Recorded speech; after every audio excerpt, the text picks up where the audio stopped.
Welcome to Beyond the Closing Table with Setco Services. In this podcast, we delve into the world of real estate and explore what happens beyond the closing table. Join us for insightful discussions and expert interviews that will change the way you see real estate transactions. Welcome to Beyond the Closing Table. I'm George Brandon Jr., sponsored by Setco Services. Today, I have Mr. Shane Abbott. Welcome, Shane. Thank you, sir. Thank you for having me on. Yeah, man. How you doing? I'm good. I'm real good. So I want to do a quick background. I know we don't have a ton of time today, but I would get to all the good stuff. But where are you from? Where'd you grow up? DeFuniak Springs. That a boy, local guy. I'm surrounded by locals today. I know, these are like unicorns. I was going to say, you really especially in South Walton. You got a unicorn over here because she grew up in South I know. Walton. I mean, she is. Born in. Special little producer over here, Abigail. So how was growing up in DeFuniak? I wouldn't change it for the world. Really? Yeah. Do you like in DeFuniak? Yeah, we were. I mean, I was just outside the city limits, and we were on a dirt road. And it's fun to tell the stories about what it looked like back then. We didn't have garbage service back then. We had a big old dumpster at the end of the dirt road that everybody used. And the favorite time, so this is going to sound about as DeFuniak Springs redneck as it can possibly be. Lay it on me. One of the favorite things to do is we would tie a piece of carpet behind the truck. His dad was going to take it. What could go wrong?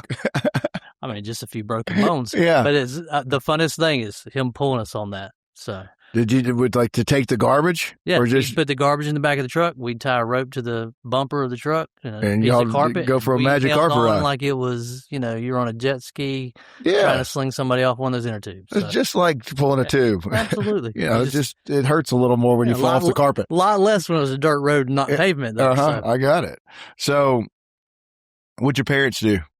So my mom was a dental hygienist. Okay. Dad, when we first started, he was a irrigation guy. Did a lot of irrigation around town, Walton High School football field, that type of thing. And then the irrigation piece got him in a job in Mississippi. He started building golf courses. Oh, nice. Okay. A company that was doing all the construction didn't have an irrigation folks. So he went in, did the irrigation side of it, and it one thing led to another. By the end of his career, he was top dog and just building golf courses. The only local course he ever built, though, was the Raven here. Okay. But that was kind of So he fun. did the irrigation portion of the golf courses? Or the very first couple. But Okay. then once that company decided, hey, we need to add this piece, he then kind of went into the whole kit and caboodle? Yeah, he was the guy. If you were going to change anything on the golf course, he became the whole. He probably didn't even know how to do irrigation by the time he retired. Right.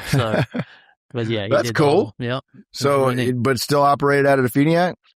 No, that was the only drawback. He was gone. Okay. It was almost like military type scenario. He would be gone, come home a couple weekends here and there. But the family was in DeFuniak. So the family was in DeFuniak. Okay. But this was that didn't start till I was probably about middle school age. Okay.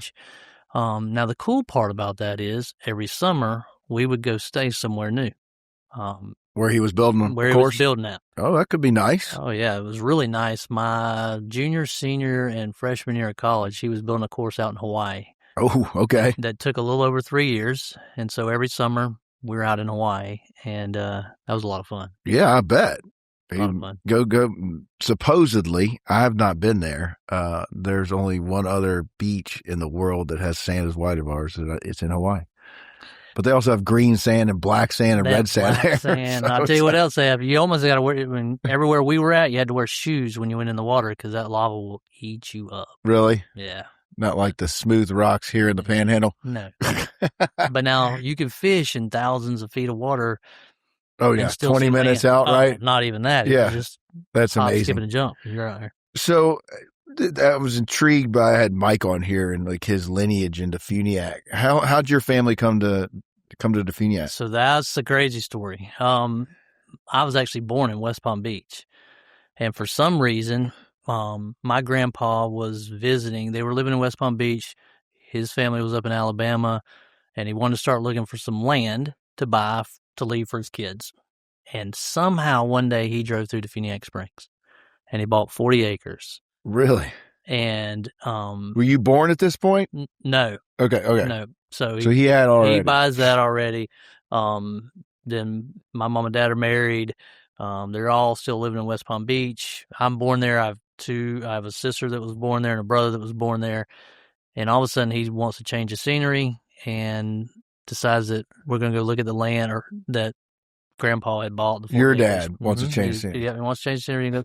He didn't like the 40 acres, but then found a different piece of property they wanted in DeFuniak Springs. Okay. So buy it. We move up West here. Palm to DeFuniak. West Palm to little DeFuniak. culture change there. Yeah, even back then. Yeah, I'm 4 You're years not that old. Oh, no. I'm 4 years old. Have no clue. I couldn't tell you what West Palm looked like back then, but we it's moved nice. up here. Yeah. Yeah. But I'm sure it was different when I left there. It's still different today than DeFuniak. So, dramatically. Exactly. So we come up here, and that's where we've been ever since. Love it. All right. So you went to high school in DeFuniak? I did. Went to Walton High School. Oddly enough, I ended up graduating from Baker High School. So did you get in trouble or something? No, yeah, I was suspended and went to Baker. Yeah. So mom and dad got divorced. Mom got remarried to a guy in Baker. It was my junior year. We had cut a deal that I was going to get to drive from Baker back over to Walton every day, finish out playing baseball, finish with my, that deal kind of fell through. Ended up over in Baker. Best thing that ever happened to me because that's where I found my wife. You met your wife in high school? Mm-hmm. Yeah. Good for you. Yep. So went to back then it was PJC. Okay. For 2 years. Yeah. Then got accepted to UF for pharmacy school. On a surprise type call. So you did undergrad at State Pensacola, College. Yeah. Pensacola Junior College, yeah, right? State College now. Yeah. So then I was driving from Baker to PJC. Finished up and had applied to pharmacy school at one school only. That was not smart. Do not advise that for anybody looking to go to college. Apply to a lot of them. Don't just do one. Yeah. So, but you got in? UF put me on a waiting list. Oh, okay. Calls me the day before classes. Why UF? We can't talk football here. It's okay. I was just a Gator fan. Okay, that's what I just wondered. Did it have anything to do with the pharmacy school, or was it all? No, I was a Gator fan. Yeah, okay. We're just going to Gator. Want to clarify. And just so you know, FSU didn't have a pharmacy school, so that wasn't going to work anyway. Okay, had been a sentimental. You wanted to stay in the state. Want to stay in state. In-state tuition was a big deal. For sure. Still is today. Mm-hmm. Yeah. Florida's damn near impossible to get into out of state. Yeah. It's crazy. Bring us back to that subject in just a minute because I want to touch on that one. Okay. All right. Fair enough. So I'm engaged. They call me the day before classes start and say, hey, would you still like to go to pharmacy school? I'm like, yeah. She said, well, we need you down here this afternoon. I was like, that's going to be a little bit hard. I said, can I make it in the morning? So I put all my stuff in a trash bag and then got in my 1986 Toyota four-wheel drive truck and drove down there. And my mom and stepdad went down there with us to find an apartment while I was in school that day. So how old were you? 20? 20. Yeah. Okay. 20. So we were going to get married. My wife was in school at UWF, getting a teaching education degree. Okay. The plan was we'll let her get graduated, start making some money, then we'll get married. We moved those plans up, got married that December right after my first semester. So I was a 20-year-old and married. Bless you. I know, but we just celebrated. Hey, you're still working. I was going to say December 23rd, we celebrated 30 years. Congrats. That's another special feat these days, unfortunately. Absolutely. But, all right. So why pharmacy school? So I was really good at math and science. Okay. And oddly enough, my stepdad was a pharmacist. Okay. So a little influence? Yeah, so a little influence, but also saw the lifestyle that afforded. Mm-hmm. And I knew I wanted to do something in the medical field. Dental school was actually going to be the next step. Originally, I was planning we'll do pharmacy and then roll into dental. But I'm a 20-year-old married student. You got to make some money. At some point, you got to start making some money. Yeah, I get that. I understand. So we did 3 years. I mean, listen, we told everybody for Christmas, or not for Christmas, but for wedding gifts, give us cash. That got us through the first semester. we worked all summer. Like a mafia wedding? Absolutely. Just stick it in your pocket? Just bring money. Bring money. That paid the bills for next semester. And then we got, we had summer jobs and part-time jobs. And she actually graduated that year. Got her teaching job down there in Gainesville. And, $20-something thousand was high on the hog for us. So yeah.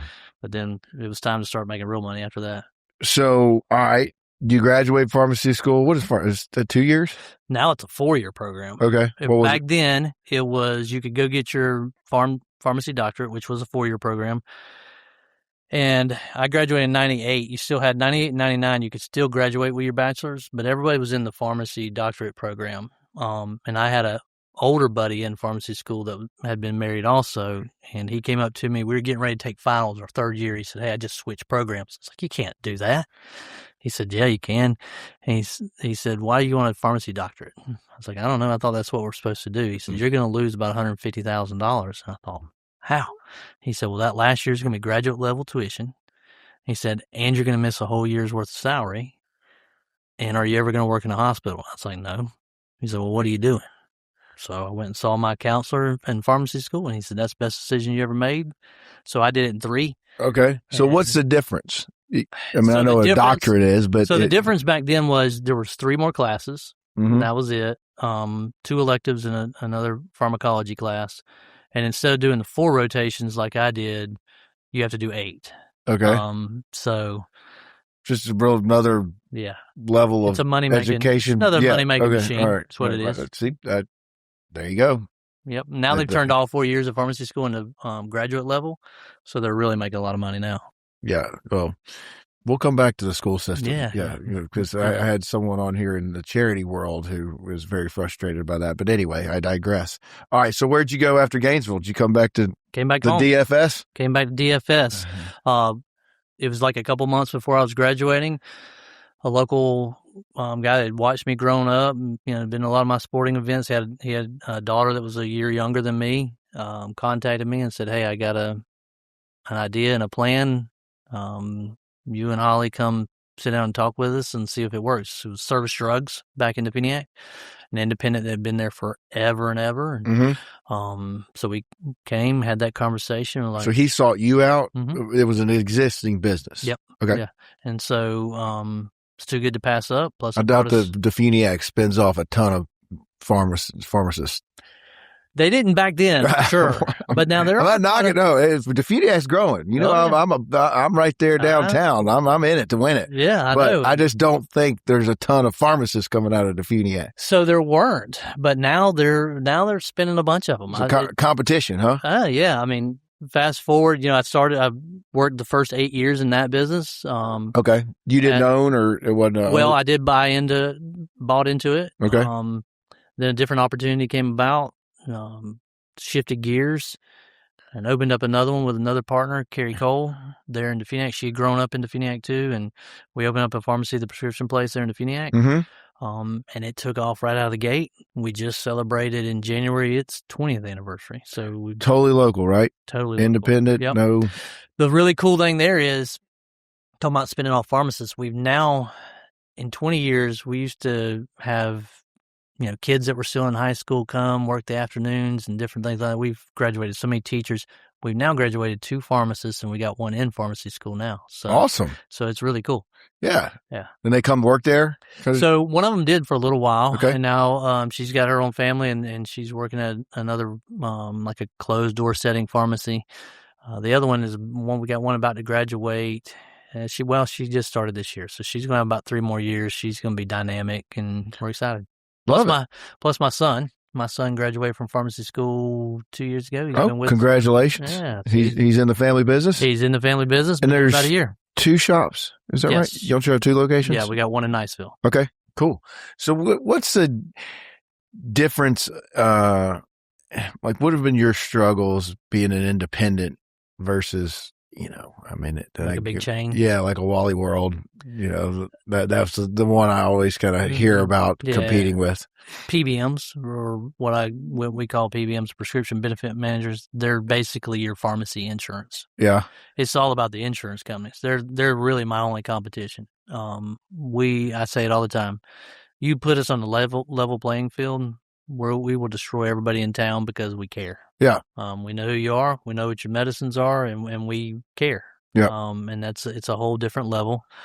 The only thing that stops us from having it all is you get an insurance company that says you can only go one place. Yeah. So is that becoming more prevalent? It is. It's really bad. And you got one of the biggest insurers is also one of the biggest pharmacy chains. So CVS is both entities. They're the insurance and the pharmacy. What insurance? CVS Caremark. That's a like a health insurance, or was it prescription specific? CVS Caremark is a health insurance, and even if you have Blue Cross Blue Shield, they may be contracted with CVS to handle the pharmacy side of things. Okay. So, got it. So it's kind of a unfair trade thing. They're the payer and the supplier. Well, I 100% agree with the customer service aspect of it. Have y'all clearly been able to succeed in that market? What about stuff like the Good RX card and stuff? Does that help or hurt your business like yours? It's terrible. We don't even take it. Oh. The only damn thing I know about it is I went and tried to get a script, my crappy health insurance, and whatever. Covered. And they're like, "Oh, we got this Good RX card, and it saves you $200." Like, okay, I'll take it. Yeah, So sometimes they'll lower the price some. Here's what'll happen: a lot of times our cash price is already lower than what Good RX is, but Good RX will charge the pharmacy $5 to $10. When you fill that prescription, they come in and send us a bill for $5 to $10. I'm like, I'm not sending you money for free. You didn't do anything. What? Where's the logic in that? Or why would you? Well, I know. But, the marketing's been so good. I mean, I don't know if there's anybody, if you walk around and say, have you ever heard of Good RX? Everybody's going to say, yeah, they'll save you money. And it's, and it will. That's the only reason I know about it. The pharmacist offered it to me. Yeah. And it probably did save you $200 from what they were going to offer you. This is an isolated example, but, whatever reason, I'm very blessed that I'm not going to go call and fight the insurance company over one script. But when the pharmacist says, here, you save $200, I'm going to say, no, I'm good. Yeah. No, you're right. You're right. Yeah. And a lot of those chains, sometimes depending on the medication, they have some pretty inflated prices on them, cash prices. And so when they run it through that Good RX, it brings it about reality. I see what is the trend, the Ozempic and the Zepbound and all that, and what they charge for it if you don't have insurance or you don't have a script for it. Yeah, it's such BS. No, I know. That's why they're making those things left and right, and then they're going to charge people $1,400 for them. Mm-hmm. Anyway, that's probably a whole nother podcast. I want to get to where you are today eventually. So your son's come in working with you now? Mm-hmm. Yep. Going well? Going good. Really good. He's starting to learn. Second generation. Love it. Second generation. My partner, Carrie, her daughter is in pharmacy school up in Auburn. Okay. So she's now you've gone to breeding them. Yeah. So now we got a couple years and she should be in the pharmacy. So we'll have a real good continuation plan. Ideas of expansion? There are. Okay. Good there for you are. guys. We're definitely going to have, we've been looking at that for a little while. If we can get, if the federal government can do it, that'd be really nice. But if they can fix some of this PBM issues and the payment issues, we'll be doing when they make the market about right, then we'll look at what to do. We'll steer into politics in a second, but do you really have a lot of faith that that's going to happen today? More so now than I did 4 years ago. Okay. Because that industry has drawn negative attention to itself. And so the federal government. You mean all the fraud that's going on? Oh, good Lord, the fraud, the holding rebates, the ways that it would make your head spin if you stopped and looked at how a drug went from the manufacturer to the patient and who all had their hands in it and where money was transferring hands. And it's disgusting. I probably listened to way too many podcasts and focus on that, but yeah, it's just downright criminal. Oh yeah, and the government's part of it. Here's what I think is starting to break free is every provider, not just pharmacy, is starting to feel a real pinch. And when you stop and break it down, your insurance companies are making the biggest part of profit in healthcare dollars right now, but they're also the entity not providing healthcare. Yeah. So they're preventing you from it. Right. And so you got folks that are starting to realize that, and they're going, okay, wait a minute. Why are we letting these middlemen suck all the dollars out of this? And now we have issues. I mean, we have a doctor shortage. I don't know. I mean, my daughter is going to be a doctor, and she'll tell you right now she's not going to be a general practitioner because they don't pay enough to make up the debt she'll incur while in med school. Yeah. Well, that's unfortunate. I mean, You talk about the school. Maybe that's where your request of go back to Florida conversation comes from. But it's insane how expensive it is. Mm-hmm. And it's just undergraduate. It's gotten so ridiculous because of student loans and inflated. And, they're unfortunately some possibly, you could look at it as government entities or you're going to give them money. They got a budget. They're not going to cut it unless they're forced to. Yeah. And, those institution type things, it's just gotten so out of hand. Well, good for your daughter. I mean, going into medical practice, because that is becoming a problem. Like there's definitely a doctor shortage. Yeah. You'll appreciate this, just kind of a personal story. I needed an MRI and I'd already had an issue with the neck. I got my general practitioner doctor, internal medicine doctor, orthopedic surgeon, and a pain management doctor, all to tell my insurance company that I needed an MRI. Okay. They still denied the damn thing. And finally, I'm just like, but not everybody, I went and got one. Well, then I was going to take care of it at Sacred Heart. They couldn't tell me what it was going to cost, which is a whole nother thing that I didn't realize is a thing. Oh, yeah. That they by design do. Yeah. And they have to because of insurance companies. $300 in Bay County. Yep. So here's why they can't tell you how much they're going to charge you. Because if you tell them I'm going to pay cash or you tell them I don't have insurance, there's going to be a price. But the insurance company, they may bill the insurance company a higher number, knowing the insurance company is going to slash it to pieces. And so it's just like this shell game. You don't know what the true price is until you say, hey, I don't have insurance. What's my cash price if I pay you right now? Yeah. Yeah. Well, it's such a disservice to especially folks that aren't fortunate enough. We have a concierge doctor, and it's worth every penny. Yeah. Oh, and listen, that's why you're going to see healthcare change. Yeah. The insurance companies, if we don't start figuring out how to move the healthcare dollars that the federal and state government are putting in the system, or even the private dollars, if we don't start figuring out how to get them from the payer to the provider without losing a bunch in between, we're going to continue to lose providers.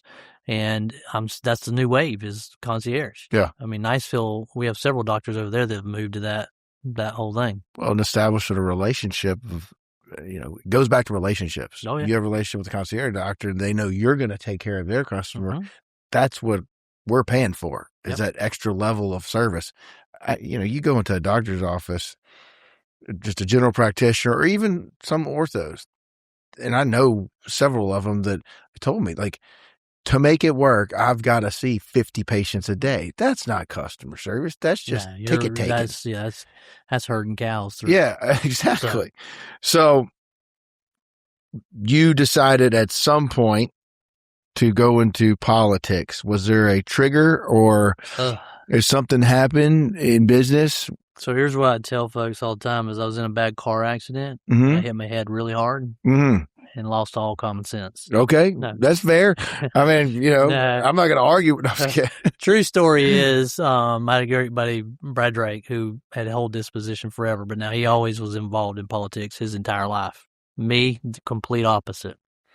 He was term limiting out, and I had several folks throughout the community in like this 1 month span ask him, hey, you should think about this. You should think about running. And I just kept blowing it off like, no, thank you, no, thank you, no, thank you.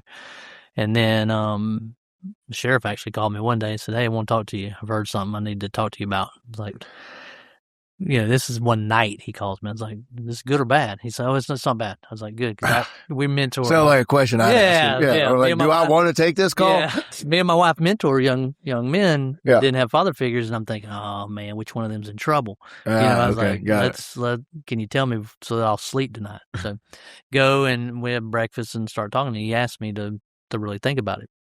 So to blow him off, kind of, I said, I tell you what, I'll pray about it. And I already had my way out. I was just going to go home, ask Holly, say, hey, Holly, let's pray about running for office. And I know my wife, she's going to go, I want nothing to do with politics. And that was going to be my answer. Close the door, move on. And she didn't say that. She Your said, prayer session went a little differently. she's like, no, you anticipate. You can't plan that type of stuff, Shane. No, I know, but no, I mean, listen, I'm with her this many years. I don't know where she's know how at. she thinks, doesn't right? want any part of this. She's going to say no. She said, okay, Still we'll pray. haven't learned a female. No. Oh, wait, did I say that out loud? Yeah. I'm in the same boat. So I said, okay, well, she goes, okay, let's pray about it. I was like, whoa, maybe you didn't hear the question. So for you expected an answer that you didn't get. I didn't get. And so for 3 months, we mulled it over and prayed over it. And I was doing everything I personally could to close that door. And that sucker would not close.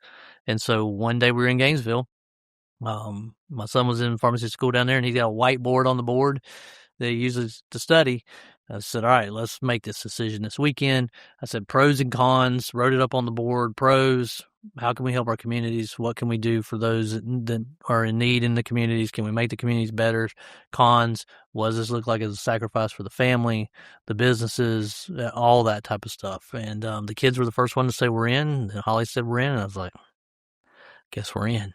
And so we got started and worked. You have help with the business coming in. Mm-hmm. Yeah. Well, yeah. I mean, he's still a ways away, but I had a great partner. Carrie runs that thing fantastically. So I had a great partner. Otherwise, there was no way could do it. Your son wasn't in there yet? No, he's still in pharmacy school. Okay. So I thought you said he was here already. No, he is now. He is now. Oh, then when you first ran. Yeah, okay, when I first started and ran, he was in pharmacy. Okay, got it. He was still. I've been in this role for about 3 years before he finally got in. Okay. So, we worked hard. I think that was the first time I ever met you. Yep. Got elected. We just talked cars and garages. I didn't even. We did. You're just like, all right, I like this guy. Had the coffee. We're sitting outside at the coffee. Yeah. Like my coffee. Well, it was Black Bear. Now it's something new. Yeah, I can remember exactly. We sat outside even before. Yeah, because we even talked. I must have really liked you because I don't like to sit outside. No, I remember parts of the conversation because you were talking about drift cars back then because you were getting into some of the shops, car shops. Yeah. Yeah. You should have taught me out of it. You did try, I think, and I probably should have listened. Yeah. And you were working on maybe a Land Cruiser back then or something too. Yeah, Scout. Yeah. So anyway. It's done. I'll send you a picture. Good. But got in it, worked hard. First 2 years were a ton of fun. These last 2 years, not as much fun. You have leadership changes every 2 years. So before you go there, describe your district, like where land area. What's it cover? So I've got the second largest district in the entire state. Okay. I've got 5 full counties. I've got all of Walton, Holmes, Washington, Jackson, and Calhoun. Okay. I'm literally one county short. You're Gulf the country. County. Yeah. Pretty much. I'm one county short of engulfing Bay County. Okay. So I've got 5 counties. There's one guy that has 10 counties. Damn. And then I'm Central Florida somewhere? No, he's the one that starts in Gulf County and runs through the Big Bend. So it's all those little small counties. Yeah. Now. How was politicking? I mean, everybody knows you in DeFuniak and really South Walton. Or did they then? No. Yeah. No. I mean, listen, the landscape down here is different every couple months sometimes. Oh, yeah. So no, I had to get down here and share who I am. And politicking, I hate politicking. Mm-hmm. There's 2 pieces of it. One, I love to share who I am and what I'd like to do for the district. But part of politicking is you got to raise money to be able to get your message out. And I despise that. I'm curious, what part? Is it the ask? It's the ask. Yeah. I'm a pharmacist, so by nature, my nature is to help people. You're helping people, yeah. Without, expecting anything in return. Here I am now going to have to ask people for money, for help. I hadn't done a thing for them. May have just met them. Oh. So asking for money like that is the weirdest, hardest thing possible. But you got to do it. I mean, I learned you have to do it. It still is way uncomfortable for me. Yeah, I could see that. I mean, I don't know. You have a way of delivery. Some people are just blunt, like, almost like it's a trade. I hate to say it that way, but that's really the way it's become a lot. Meaning, scratch my back, I'll scratch your type deal. Where you just have a subtle way of going about it. If you help me, you help me. You know, which I liked. I appreciated when we initially talked. You know, but I could see, for whatever reason, I'm good at it with the wine auction and charity work, but it's different when you're, I guess I look at it like we've had this conversation about me promoting this. I don't really promote it because I don't like to self-promote. I want to promote my company. I want to promote the wonderful people I'm interacting with. So the charity work, I'm raising money for kids. It's a little different. It's different. You're not raising that money for you. You're raising it for something good, and you can get behind it and get excited about it. But you can do good with it. So, all right, you don't like the raise the money part, but that's part of it. Yeah. So what was your challenges initially getting elected? Because that's a big footprint and rural. It's a lot of time and a lot of work and a lot of visits. We got a very unique district too. I tell people all the time, I got the most diverse district in the entire state. God bless you. I would agree.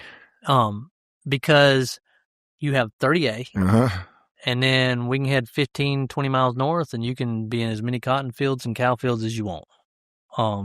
I represent probably one of the wealthiest strips in Florida per capita. And then I have 2 counties that are in the bottom 4 poorest in the state. So it's different. You know, the problems we have and I need to address down here, completely different than what I need to do in, Graceville, Florida, and Jackson County. So you're getting like a big fancy golf course in Washington, right? I know. I'm excited about it. I was working on that this morning. Were you really? Yeah. So that's we'll talk offline on that one. So, but that's one of the things. I mean, you're looking for opportunities, and you're trying to. That's part of the job too. Is when that starts to happen, you get excited, and then you try to make sure that it doesn't hit roadblocks that kill it. Yeah. And speaking of roads, that was one of the things. They needed 2 miles worth of road paved on an old road, and we were able to make that part of it happen because for the golf course. Mm-hmm. Okay. Because the economic impact of that huge, massive. I didn't know much about it. And I'm like, you're doing what? Yeah. And you're doing it where? Guys, and they're kind of their model of what they've done with the one out in the state of Washington. It's kind of what they do. Yeah. Like it's in the middle of nowhere. Yeah. I mean, listen, I'm glad they picked our nowhere. Yeah, of course. Yeah. I mean, it's a beautiful county. It's just rural. It is. When your initial reaction is probably the same. Somebody's going to do what? Yeah. The golf course where? Are they being serious or or is this a money grab, type of thing? So, but no, it's not. It's legit. These guys are very legit. But you mentioned some other road earlier before we got on that you were frustrated about. What was that about? So it's not so much the frustration about the road we've been working on. Freeport's got some serious traffic. Yeah, as I'm sure somebody can attest to here. I did. It's funny. I hadn't come. I had to go to DeFuniak early, just recently, and I had not gone up 331 early. I take my daughter to high school, but then I turn around and go the other direction. I could see the traffic coming. Well, then I went over the bridge. I was like, damn, where are all these people coming from? I was like, sure enough, they're coming South Walton to work. Yeah. And then it gets jammed up. Highway 20 gets jammed up right there in 331. And everybody wants to 4-lane Highway 20. Well, that would be great. There's just not a money tree sitting outside of the Capitol right now. I try to explain we're going to do some things on 20 right there at 331 that are going to help. It's not going to cure it all, but I tell people to 4-lane Highway 20 from where old 331 is to new 331. You know where the old 331 comes out? Just that stretch, just to buy the right of way, is $350 million. What? Why? Because you're going to have to buy those businesses out because there's not enough. By the time you get enough right of way, you're shutting the business down because there's no longer any parking. Can you not do like a end around? So that's the thing is you got to figure out how do we fix this because there's no way I'm spending $350 million. It's not justified when there's 1,000 other projects in Florida that $350 million would affect quadruple the amount of traffic that we're trying to affect there. So the city of Freeport had some vision ahead of time and they came up with this road Marquee Way. It kind of runs parallel with 20, and so it'll really help. And Senator Trumbull and I have been getting funding for the last couple of years to, get that project going and completed. And so anything in government is so slow. It's the most frustrating thing about being a business owner in politics is watching a problem take forever to get fixed. Yeah. It's not with our nature. No, it's not. You're dead on. Like if I have a problem, I try and I'm almost obsessive about it sometimes because it drives me nuts, and it could be a little problem. Like I don't like that pen color, but and you want to take it off your list. Yeah, but as an entrepreneur, you want to go. Yep. And let's get this done and move on. Yep. And it takes forever. So to that point, you're at the state level. Where does the county involvement versus DOT and all these things, moving parts, taking too long? So a lot of it'll, sometimes combine with each other. I mean, for instance, like you have to work with the commissioners to get this done? No, this will be with Freeport City Councils because it's all inside the city. Freeport, okay. But and they've done all the legwork. They've done all the things. I mean, my piece and Senator Trumbull's piece has been really easy. Go get the funding to help get the parts of it done that they need to. And they've done a really good job of working with Department of Transportation on the design and everything that they need there. And Department of Transportation has done a really good job too of trying to help solve any issues that there may be, because for them, they know that Highway 20 is too expensive to try to fix, and this will help alleviate some of the pressure. So they've been really good to work with the city. So it's a good relationship, and now we've got the ball rolling again, and you'll see some of that going out for bid, and good. We'll keep moving. Nice. So you're basically at your level. You got a project. They're coming to you saying, "Can we get the funding at the state level for this?" And you're trying to work that for your district. Yeah, you're doing it in a lot of ways. So, and the more years you're in it, the more knowledge you get, and then you kind of see other ways to do it. So I ran the Department of Transportation's agency bill for the first 3 years I was there. Probably the toughest bill I ran every year because it was so big, encompassed so much. But it was also the most important relationship I thought I could have with any state agency, because we have infrastructure needs. And to me, DOT was going to be the one I needed to call when we needed favors more so than anybody else. And so we ran that bill for them for 3 years. But it's also trying to manipulate the budget to make sure that there's more money over there so that you can do simple things. When you say, just for people that listen, I think this is kind of important. When you say run that bill, you're essentially managing the entire budget and where things go. Well, maybe not so much the budget, but any policy change for the Department of Transportation. So you're not approving dollars to projects? So you are. So my very first year, I had what we called Moving Florida Forward. That's where we were going to take $7 billion out of the trust fund and move the top 20 projects in the state up. Those top 20 projects were going to take 20 years to do. Well, we were growing too fast. That by the time that 20 years got here, you're going to have a whole lot more problems. So that moved them up to a 7-year time frame. We'd have all 20 done in 7 years. So part of my bill was changing how we finance things, how Department of Transportation finances, how you do agreements with outside vendors, making all of that easier, quicker. Bonding, we changed how we did bonding so that we could bond bigger projects faster.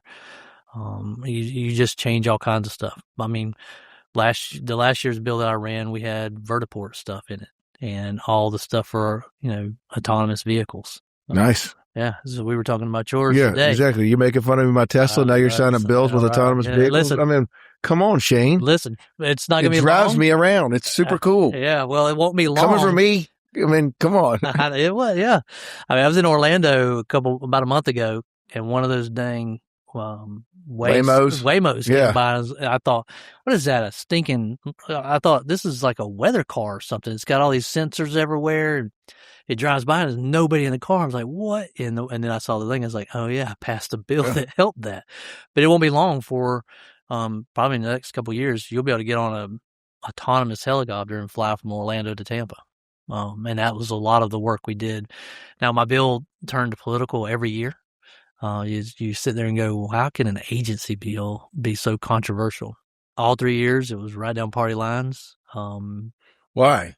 Because you're talking about, You're talking about infrastructure you're improvement, right? Yeah, Pretty much, and or policy Mhm. around infrastructure improvement and guidance, et cetera, et Yeah. cetera. So the first year, I found myself getting involved. I got the bill through the first 3 committees. We've got a lot of amendments, whatever. And I get on the floor, and they came up to me and said, "Hey, we're going to put a floor amendment on your bill," which normally you don't do ever. And I'm like, "What in the world?" It's coming from the governor's office. I'm like, "Okay." So we get that sounds very Congress-like. Is it Florida? It just doesn't happen often. Yeah, you don't do. By the time you get through all your committees, it should. Oh, be okay. Really It's like a last minute type deal. This okay. is going to be okay. We're going to do this on the floor. Last stop. We're going to do it on the floor. Got it. And it was doing away with Miami Expressway down there, and I had future bill project. No, so there's an expressway authority down there that was running a bunch of the actual like governance toll okay roads and stuff like that, and it had gotten a little I don't know. There were some issues there. Got it. And they tried the legislature run by an NGO or something. Yeah, legislator had tried to take it over years before that, and it ended up in court, and the locals had won that. And when I say locals, it was the locals that were involved in the operation of it. You're messing up their little fiefdom and money operation. So we ended up taking it over. That was a battle. Miami delegation wasn't big fans of me. Yeah. Then the next year, but you didn't even do it. That's what's kind of BS, right? Yeah, I mean, it is me. It's my bill. So I know it's your bill, but you didn't tack the amendment on, right? Well, I mean, I have to be the one that's going to accept that amendment and, in essence, make it look like it was. Okay, me. So you have to, even though it came from the governor's office. Got it. Okay, that was something that came out of there. So the next year, we're on the floor, and we decide that this is when we were having the wars with Disney, that DOT probably ought to be in charge of inspecting the monorails. Oh, okay. It's turned into every representative from Orlando hated me. Like, what are you messing with Disney for? That was when we had the Disney fights. Yeah. So we did that. And in my last year, we took DEI out of all contracting and all that good stuff. So I love that. Yep. That's, in this day and time, if you're qualified, you're qualified. Yep. And if you're the best for the job, you look like, you should get it. Well, you do. Yeah, exactly. And that shit's just thrown out the window. Yeah. So what have been some of you just described some challenges, but, are you still on the transportation? Is it a committee or? So I'm on the economic infrastructure committee. Okay. Of course, we just finished up. We're going next week for a special session, but all of our committees are done now. But I was on the economic and infrastructure subcommittee. I was on a lot of healthcare bill committees, of course, because of my background, and then the state admin budget subcommittee, which basically funds most of your state agencies. Why does Florida work? It seems like, and I'm very proud of this because at least perception-wise, it's government, but still, it seems like Florida should be the benchmark for every other state as far as balanced budget. Yeah, you have party line things, but I feel like at the state level here, people, maybe there's a little, I don't know if level of respect is, but you get things done. Y'all get shit done. Yeah. Why is that different from the U.S. government or some of these other crazy states? I think it's because of the leadership. We've got great leadership all across the board right now. We have a great governor who had a vision and is conservative and knows what it was taking, and you had legislative branches that feel the same way, and we knew it was time to turn around some of the craziness, and let's get to work and make the state better and make it work. Yeah. And we have. Not only have we balanced the budget, this will be the third year in a row we've actually cut the budget, which is amazing. So for sure, to put it in perspective, this is the best perspective I can put it in. We have the same population as New York. New York has a budget that's a little over 2 times ours. So they spend twice as much money for the same amount of people, and folks will tell you Florida's running better. Yeah, well, I mean, that's just evident. There's balanced budget. I mean, is there fraud here? Yes. Is it on the scales that we're starting to see being uncovered across the country? I don't think so. I hope not. No, but you always have to have your eyes open. Yeah. Where can we be better? Well, it's like when someone protects, and I think this goes for outside of government too, just naturally in business, when someone's protecting something so adamantly that really doesn't make sense, there's money exchanging somehow, some way. And that, that should be a red flag. And I don't know what's wrong with that. And some of this day and time, Democrats specifically just defend these things. It's just saving people, and it's just covering up waste and fraud. Crazy. Absolutely. So wait, before we talk about where you're going next, you mentioned the whole college thing, the throwback there. And because I said Florida is very hard to get into. I mean, it's 50,000 students now, and part of the scholarship, which is a good thing. I actually didn't get into Georgia years ago because Georgia was one of the early adopters of the scholarship system from the lottery. Yeah. And then I got into some other schools, which is kind of funny, but I went to Ole Miss. That wasn't hard. I just went for the girls, not for the football team, but anyway, I digress. Everybody that listens to this knows that. What were your thoughts there? Here's the thing. I'd never get in Florida now. Absolutely wouldn't have a prayer to get in there. My daughter graduated high school in 2020. Okay.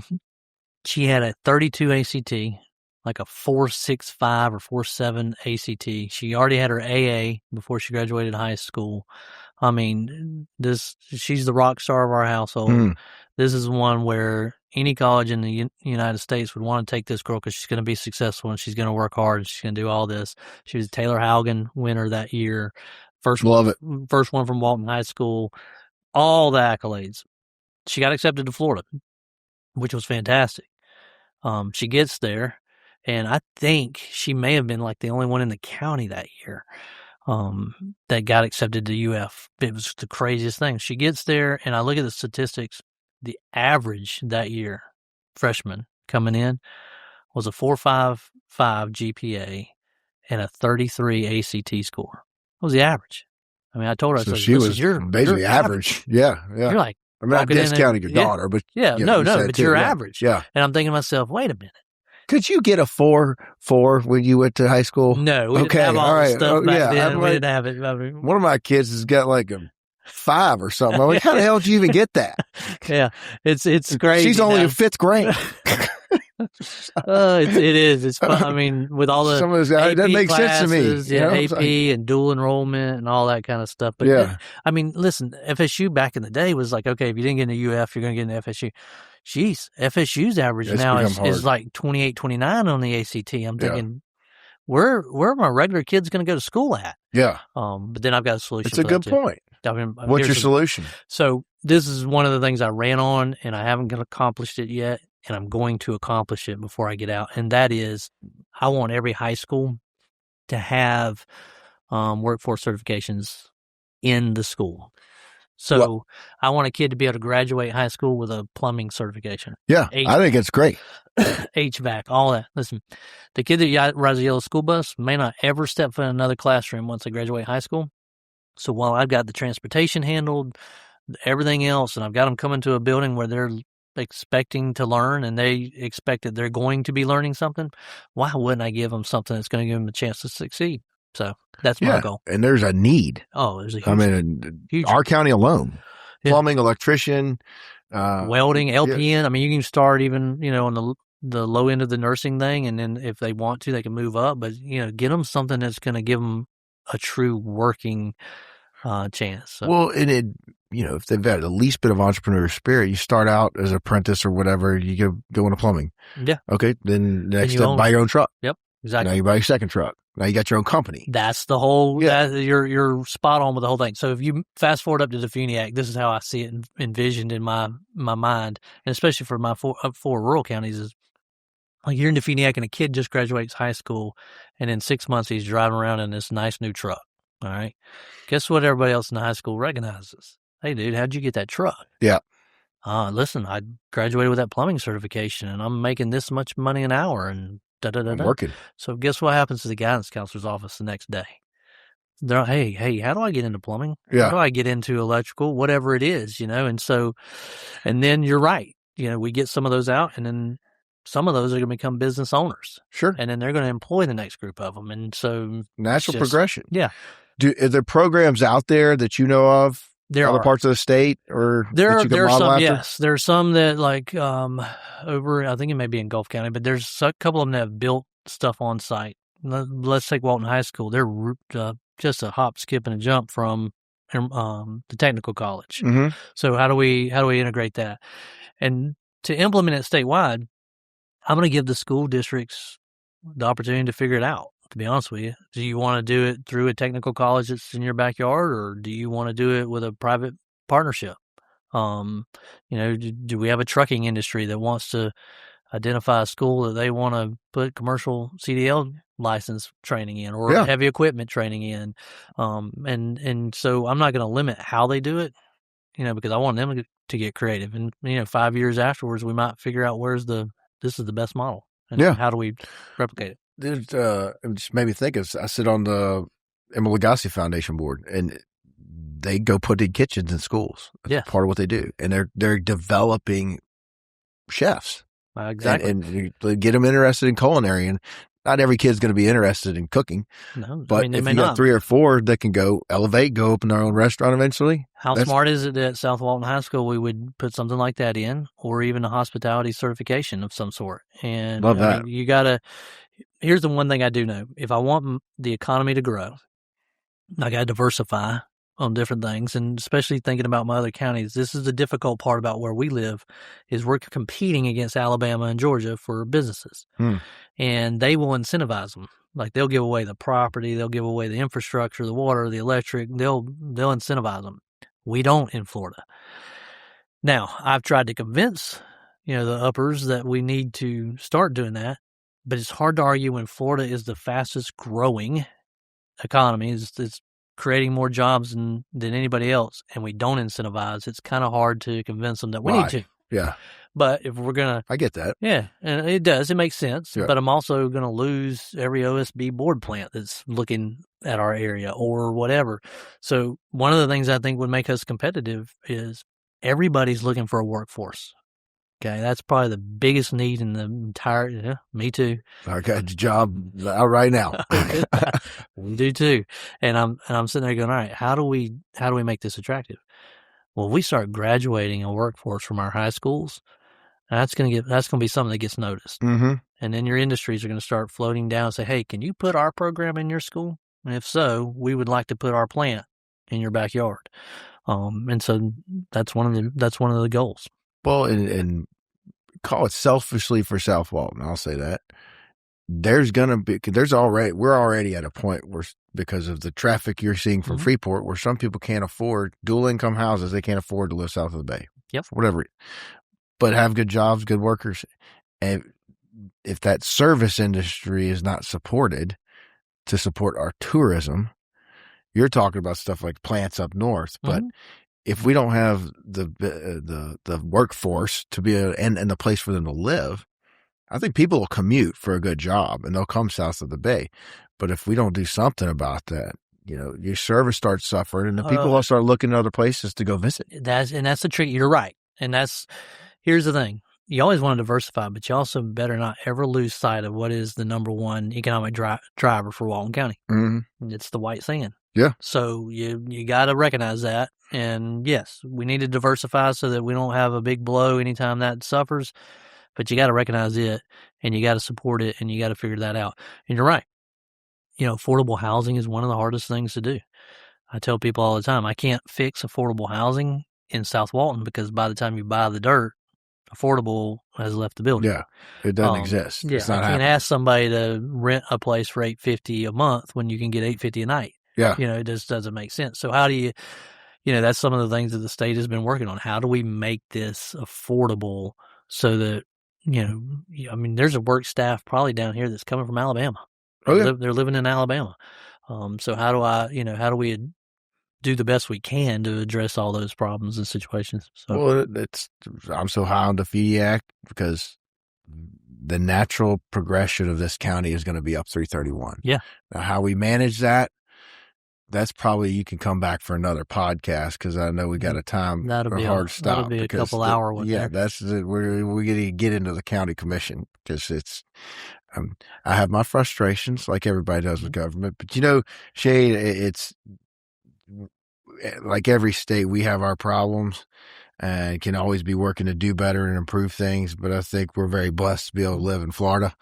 Your daughter probably had a way different experience graduating in 2020 than some others around this country, which is sad. I'm sure Absolutely. She still had limitations, which is in retrospect silly, but thank God we have a strong-willed governor. So what does a future hold? When's your term up? So I am term limited. I've served 4 of the 8 that I can serve. Okay. The unfun You're part. 2? I just finished 2, so I'm headed into 3. Okay. I'm actually in an election cycle right now. Wait, you served 4 of the 8. Are they 2-year terms? 2-year terms. Okay. That's the you part can of run this. For 8? I can run for 8 years. That's the part of this job that really stinks, is I'm running every 2 years.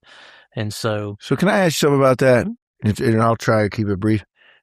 We have term limits at the state level. Mm-hmm. I fundamentally believe, this is one problem. I really like Rick Scott, but he ran on, and I appreciate you saying you're trying to fix something that you ran on. He ran on term limits. And I feel like that's the one thing he's let I'll just say me down. And the fact that I really like Rick Scott. He's a businessman. He's an entrepreneur. He's like you. He didn't have to go into politics, but had a passion for it in his heart. And I think that's part of what is broken at a national level. But you said it, whether you knew it or not, you get in and you learn. Mm-hmm. And that's the argument that I've been presented, that, it'll be run by staff if we only have 12-year terms. That's legitimate. Yeah. But I'll tell you right now, I'm a full believer in term limits. Okay. There you go. So, and state rep is 8. If I could change anything, I might, and I don't know that I would go to 12, and then you got to get out. Yeah. I think you need somebody, you need a rotation like that, because what happens, especially when you look at the federal government, we're lucky around here, but man, you start looking at some of those folks, they don't even know, they've been in there 30, 40 years. They don't even know what they used to live at. Yeah. The area they're representing, they didn't even, they don't represent their people. No, because they don't even know what it looks like. It's too partisan that you're not representing your people. You're not making a decision, in your case, for Walton and Washington and Calhoun County. Exactly. It doesn't happen. The only drawback is being 8 years, it does make staff powerful, because they're the ones who are there long term, and so they know the different systems and how things work. And sometimes you get, you'll have some representatives that get too reliant on the staff to help guide them when it needs to be us. So I would say 12, only because I can already see how much I've learned in 4 years on how everything works, and how you try to get money, outside of just appropriation acts, how I'm funneling money into the RIF grant, or how that our programs you're going to get money throughout the year, and your district is going to be eligible to get them. So I can see where those last 4, you know more. Yeah. And you can be more effective. I get that, but I also feel like if Elon can build me a car that drives me around, we could figure out the other problem. Because you said it, as you learn more, you begin to disconnect from the people you represent. I feel that very strongly. Maybe not in 8 years, but in freaking 24. Oh, no, there's no. When Rick Scott won that election, I didn't realize Nelson had been that senator since I was born. Yeah. He was old as dirt when he got beat. I mean, he didn't know what Florida looked like at that point. Well, the argument is you have so many IOUs, and maybe that's true. You could get around that, but those IOUs ideally would be coming from your district, not anymore. And then to get both sides, this is both sides, Democrat money, Republican money, to get it from the party, you got to get in line. Yeah. And that's what I think we're broken. And people aren't making the decision or voting on a bill that's representing, unless it's a bunch of pork shit, stuff that. No, you're right. You're right. That they're voting on for there. Mm-hmm. And you got positions that are geared on how much money you brought to the table. Yeah. Type of thing. And it's tough sometimes. I mean, you may have a bill that you have to vote on in Tallahassee that you don't completely like, but you also know that if that's the speaker's bill and it doesn't mess with me morally and it doesn't really affect us back home, I can do that to make sure that I can get this bill done that will help us back home. But that's compromise. Yes. That's different than what you said about, all right, we're going to rip out Miami Transportation Authority, and then we go down hard line of why would a Democrat up here or in Jacksonville really give a shit? And they don't. They don't.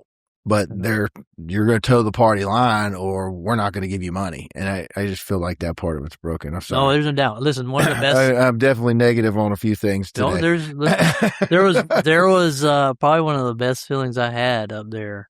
Last year, there was a bill that was going to undo some of the tort reform that we had done 2 years before. Oh, I'm well aware of that one. And they tried to come after us in response. I've had dealings with that type of scenario, and I'm not backing off. I mean, I don't even think we went far enough in the tort reform, to be honest with you. I don't disagree. And so, leadership, that was a priority, and I hit the red button that day. Yeah. Knowing it may have consequences, but I let them know ahead of time. Listen, here's where I'm at. Here's why I'm there. And, but see, someone in your position with your district, I feel like, and I think about the movie Charlie Wilson's War when he's describing his district, and he's like, my people don't want anything. They want lower taxes. They want their freedom. They want their guns. I'm not saying Walton's a little more complicated, but for the most part, your people don't necessarily care, and or a decision in Miami-Dade County that you may make isn't going to affect your. So there's a level for compromise for you. There's compromise. Sometimes it doesn't really happen. Right. And here's the flip side of that. So, or you can hit that red button, as you said. Right. Just not so care. there were a couple bills this year that were getting amendments put on them there towards the end, like in their last committee stop, that hurt rural. And so it never got to the vote, but I spent more time working to kill amendments in last committees than relying on the vote. Right. Yeah. Well, that's smart. Or I worked harder on that than I did on my own bills sometimes, because there were a couple bills that were going after your electric co-ops. Well, every one of my counties has got electric co-ops, and a couple of them got more than one. Yeah. And so, they were wanting to do voting things that were out of this world. I mean, they wanted a 25% turnout. Well, you're not going to get 25% of the people co-op serves to vote on something. It's just never going to happen. And so you're going to render them to where they can't do anything. So it's different things like that you're fighting. Well, Miami and Tampa and Orlando, who have a whole lot of representatives, they don't care about that. Yeah. But that's gonna kill us. So you gotta. That's one of those things where you got to go. Yeah, it doesn't affect you, but that's also compromise for you. Like, you want to do this over here, do this over here. So we started down. What does the future hold? Do you think you're going to try and finish out your 2 more terms? As of right now, yeah. Okay. That's the goal. And these past 2 years have not been as fun. There are What do you mean by that? Well, the war that has been in Tallahassee, where like the House is battling the governor, or the Senate's battling the governor, or the Senate's battling the House, and not on the same page, that's been a little more difficult to navigate, because you're trying to make sure, 1, you're effective for your district, 2, you're not making the speaker mad, and 3, you're not making the governor mad, because either one of them can destroy your whole, any of your appropriations projects, or any of the bill ideas that you're getting. I mean, I had a bill this year that was a rural bill. I'm super excited, and it had the education piece in it for fiscally constrained counties. I was going to start there so we could see what kind of financial impact it had, and then move on. Well, they didn't even get a hearing.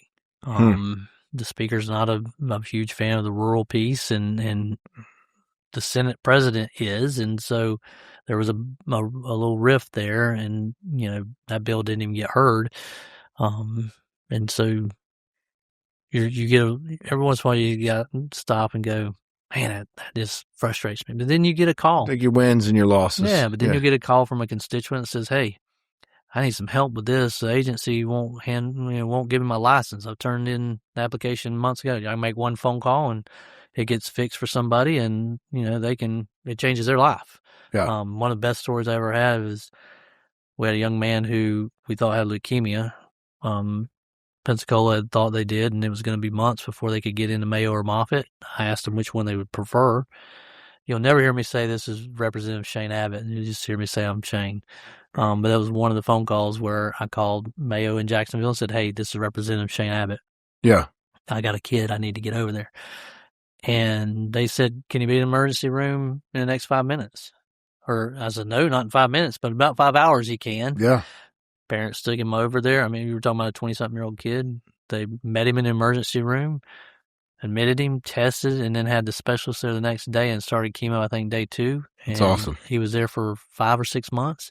He's home and cancer-free now. And I may not ever have a thing I do that tops that. Yeah. And I'm good with it. Well, that's amazing. That's why you do the job. That's what makes you get up and want to go do it again. You made a difference. Yeah. So we'll finish out these 4 years because you heard me talk about the education piece. I want to get, I still have not accomplished getting those workforce certifications inside the high schools. And one of my other big ones is I want to get the adoption process to be cheaper. Interesting. Yep. Well, I know you have a hard stop, so we'll come back. All right. I'd love to have you back because I feel like we could go on for 2 more hours. I was going to say we could go a lot longer. There's a lot of subject material. So when do you have to run again? I'm running right now. So you're up in November, which is technically August. August. You got an August primary, November thing. Now, right now, you have any Democrat run against you? No, but now it's weird because 2 years ago I did. They had somebody run in every race. They haven't done that yet this year. So we'll wait and see.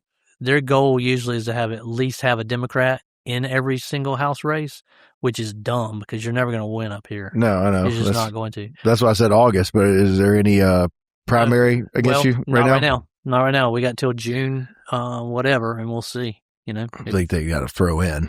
Like, I mean, listen, it's almost May, dude. I listen. Good for you. You're unopposed. You don't have to go ask people for as much money. Well, exactly. And I tell you what's great about the unopposed piece is if it stays like that, it allows me to go work for my district at the Capitol Summit. As opposed to running. Yeah. Right. For sure. Yes, because here's the thing. As of I'm still the representative, and the only time staff will talk to you is if we're in special right now. Because you're in election cycle and you're going to be talking to them about legislation for the year 2027. Well, technically, you're not the representative for that. If nobody signs up to run, then I am the representative because I don't have opposition. Yeah, so you can. And so now that gives me 5 months to go to Tallahassee a day or so over Interesting. here and work on. Here's what I want to get done. Help me get over whatever hurdles we'll have to. 'Cause sometimes staff can be your hurdle on a bill. Yeah. And so if I have those 5 months, I can do that. It gives the district a bigger chance of being successful. Interesting take. Yep. All right. Well, thank you for coming in, brother. No, thank you. Let's do it again. Seriously. Yeah, absolutely. To talk about. Absolutely. We'll get it on the calendar again. And where can people find you? Yeah, at the drugstore. Working. That's right. Listen, here's something I'll do that most politicians don't. It doesn't bother me at all. My cell phone, if you need me, is 850-333-0747. I have it. I appreciate it. No, thank you. And go see you at the drugstore too. Yeah, you can go see me at the Support pharmacy. local business. Absolutely. Bye, y'all. Appreciate it.